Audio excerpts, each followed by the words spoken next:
Hello mga ka-super kasari! June 30 na! Bukas July 1 na. Anong meron pag July 1? Syempre, first day of the month. At saka, birth month na ni Madam. Bukas starting July 1, diba? Ha? Birth month na natin. So anyhow, nandito lang naman ako sa Pure Gold. Ayan, dito sa Pure Gold. Ayun o. Kasi, end of the month na. So kailangan ko mag-deposit, pambayad sa ating Super CC. Yes. Ang laki ng utang ni Madam Negosyante sa kanyang Super CC. Kasi, ang negosyanteng gipit sa Super CC, kumakaskas. Oo. At ngayon ha, dati ang binabayaran ko is yung outstanding, kung magkano yung total ko na kaskas ng buong buwan. Ngayon, ang babayaran ko na lang yung, parang, ang tawag dun? Basta, yung dun sa statement. Yun na lang yung babayaran ko kasi, ang total ko is 92 na, umabot na ng 92. Doon sa statement ko, ang babayaran ko doon, yung minimum balance ba yun? Or statement amount? 47k. So, yun ang ating babayaran muna.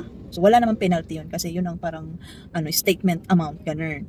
Kasi sa minimum naman, yun yung may interest ata pag nag-minimum amount ka lang. Halimbawa, 1.5 mga ganun. So, may interest yun. Kaya dapat dun ka sa statement amount. Oo. Kasi sa outstanding, hindi kakayanin ni Madam. Oo. So, ngayon, andito nga di-deposit. At bukas July 1, hakot everyone na sa Pure Gold. So, nandito na rin naman ako, magdadampot na ako kasi ang kanilang participating items, hakot everyone, cashback 10% to P-Wallet dahil wala na ngayon yung 10% discount. 10% cashback to P-Wallet. Ganun. Kaya, mga laundry items, kaya dadamihan natin ng pagdampot to. Pero yung kaya lang naman kasi, ayaw naman masyado magtatambak. Ano lang, yung tama lang, yung sakto lang. Oh. At, syempre, kakash-cash ulit natin. Ay, hindi ata, pwede ata cash-cash eh.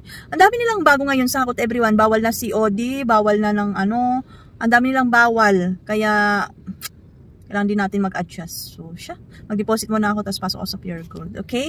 So, ang bilis ng panahon, no? Nasa kalagitnaan na naman tayo ng taon. Hindi natin mamamalayan, Pasko na naman, no? Pag nag-burn na, Pasko na naman yun, no? Ang bilis talaga ng araw, no? Isipin nyo, kaka-birthday ko lang last year, ngayon birthday ko na naman. Tumatanda na tayo, no? But, ganun talaga ang buhay. Ang importante lang talaga is buhay.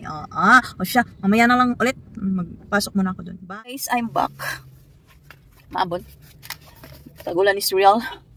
Masa-masa ang daanan. So, hindi ako nakapagdampot-dampot. Kasi bawal daw. Kailangan bukas daw. Ang dami na nilang kaartihan ngayon.